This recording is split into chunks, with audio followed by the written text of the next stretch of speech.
it's finally time to talk about those Exorcists that everyone's been kind of anticipating from this season, and that is Twin Star Exorcist Sosei no Onmyoji. Now, I've been actually kind of very excited to see this episode, because for one, it's actually being done by Studio Pierrot, and I know people will go, "Wait, oh no, calm down there, like, you know, did they do that really bad seasons of, like, Tokyo Ghoul?" I'm like, let's all, you know, season 1 is fine, alright, we can get past that shit right now, and season 2 is, yeah, but going from that, but I was really curious to see from what, you know, the same studio that does Naruto Shippuden actually see, like, what they were going to do with this, like, adaptation of the series, and I've only seen one chapter of it, right, and I had to reread it, going through this material, see, like, okay, what did they change, what did they add into it, and I've got to say, for what they did and all that, this episode was completely fine, and it was good, and it was goddamn enjoyable. So let's go and talk straight up about the episode first, and then we'll talk really about the changes that they did, and some little similarities and stuff from that. So we get to see our main character, Emado, like, Roku, and I gotta say, like, for what he is, he's a very weird character, like, he's just out there, like, saying, "Oh yeah, go out with me, go out with me, go out with me," like that. It's like, he's going to say this, like, to a bunch of girls, and they're like, "No, I don't like you." Like, I like mature men, and it's like, ah, fuck. He's like there, "Oh shit, I need something in my life," and like, when we find out later on that he actually used to be an exorcist himself, that he actually, like, was, like, a prodigy at, like, 12 years old, and he's like, he gave up at that point because a big incident from what we get to see from the start of the series is, like, there was a big massive killing, and this pretty much, like, he couldn't protect anyone, and then he was like, well, I can't protect anyone, what point do I serve, like, you know, being like an exorcist, as I can't do this to anyone. And then when you get to see, like, Benio, like, I believe, like, Asta Shino, she was called as well, like, Benio Asta Shino, like, she was there, like, she's like this, like, child prodigy as well. She's like, "Oh yeah, I'm the badass," and I believe she's like the same age as well as Rokuno, but she's like using, like, twins, like, kind of like, not swords, they look more like just ginormous, like, fucking, like, daggers almost by, like, the coverage, but they are swords. But it's like she's going in, slicing up these, like, sorts of, like, all these massive, like, demons everywhere, and I've got to say, like, from what you've seen from them, like, that, I really do like the art style that they really went for. Like, one of my favorite is when you saw them, like, attacking, and when she did a special technique, it kind of, like, did this Persona 4 kind of flash into, like, you get to see her face and all that, doing a special attack. I like that. That kind of almost feels video gamey. I feel like that was kind of pushed in there just to the main fact that maybe if a game comes out, they could do something with it. But these two kind of meet up by sort of coincidence. She was trying to cleanse this, like, brain that got, like, taken over by, like, I believe the creature was known as the Benio. I believe that's what they were called. And she sort of fell out after had to have a slight retreat, and meets up with Roku, and, you know, kind of like comedy and shoots her a little bit, and then they get mixed up with, like, these kids getting kidnapped and taken to, like, this weird dimension kind of area where, like, the Benio kind of reside within. And basically, this was the kind of thing that kind of triggered, like, Roku kind of step back in, although it did take him a little while, because I gotta say, Benio, she was going in against this giant thing. It was like, she was trying, and I absolutely love when, like, all the other ones started coming in, and she just took care of them, and then she started doing, like, putting the armaments on there, like, the mask. One of the coolest things is, like, when she puts on the fox mask, and when she does that enchantment, I love when, like, all this kind of, like, seal and, like, tattoos, like, start coming on her. Like, I absolutely love that part of it. And then when Roku finally accepts saying, like, I need to step in and all that, and it's like, this thing is nothing more than a curse, he has a black piece of paper, and then when he activates it, you see that his arm completely transforms, and he just one-shots it. Like, he literally does a, like, Street Fighter, like, Shin Shoryuken. He just goes, Shoryuken!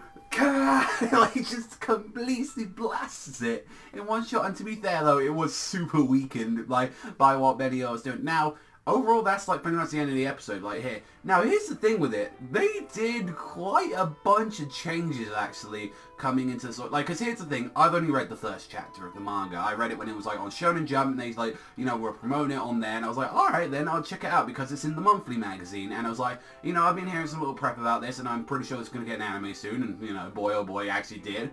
And when I checked it out, and then I kind of went back into looking into that issue as well, when I saw it, I was like, okay, let me go back to this issue of Shonen Jump and, like, read what exactly was going on.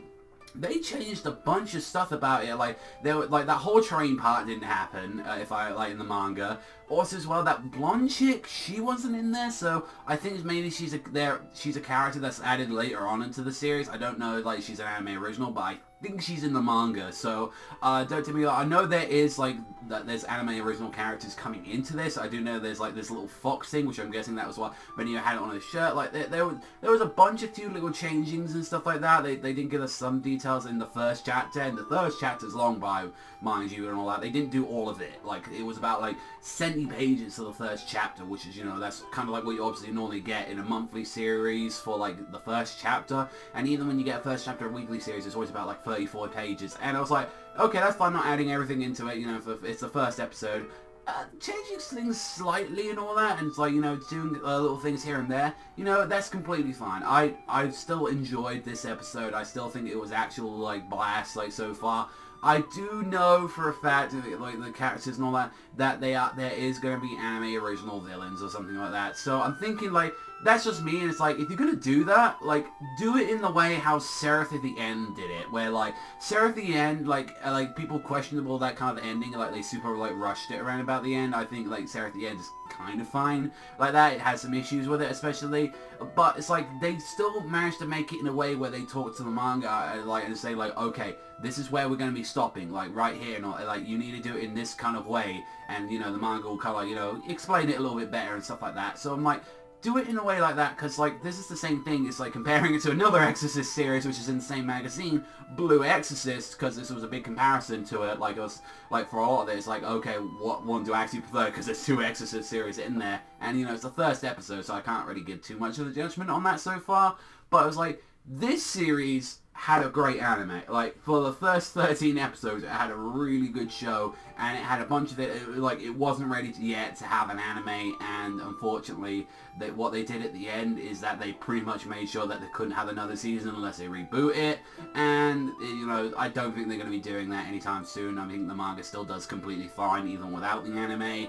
The movie is pretty solid, and I was like, don't do this, because as much, this is one thing I still regret, as much as I don't, like, care too much the Blue Exorcist anymore, like that, I enjoyed, like, the first, like, 8-9 volumes of the series, and there's some decent stuff later on, I know, but I can't be asked to read that stuff.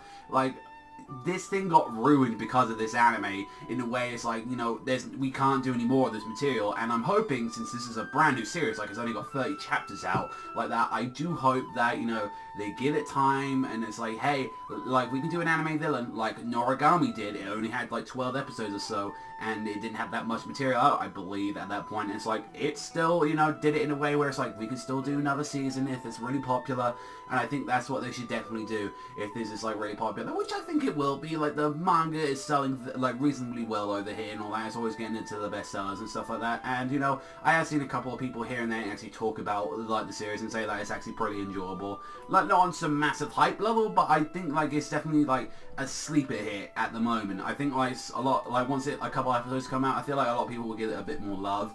But overall, I did enjoy this episode. I wasn't like head over heels for it. Like, I was thinking, it was like, I think this was a very good episode. In that case, I give it like a 7.5 to an 8. I think it was very good. I'm looking forward to the characters getting a little bit developed a bit more, because so far I'm in love with the art style. The bit of the OST that I heard in that opening, like, you got to hear a little bit of the opening, I believe, at the end of it, and I was like, that sounds really good.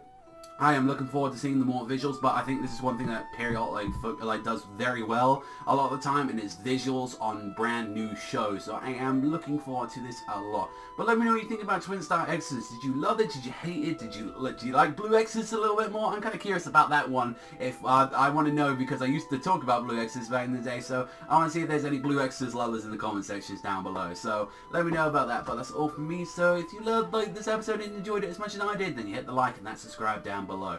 But I think I am going to be talking more about this show. I think I would like to keep this on the actual seasonal thing that I talk about. So I'd like to add this onto a little seasonal block, but I probably may do a video maybe at the end of once everything has a first episode. I might want to do a video saying, okay, this is what I'm going to be reviewing, this is what's going to be coming out, this is the seasonal, and this is the stuff I'm not checking out after another episode or two like that. So there you go, that's all from me. So thank you much for watching always, and I will catch you guys next time.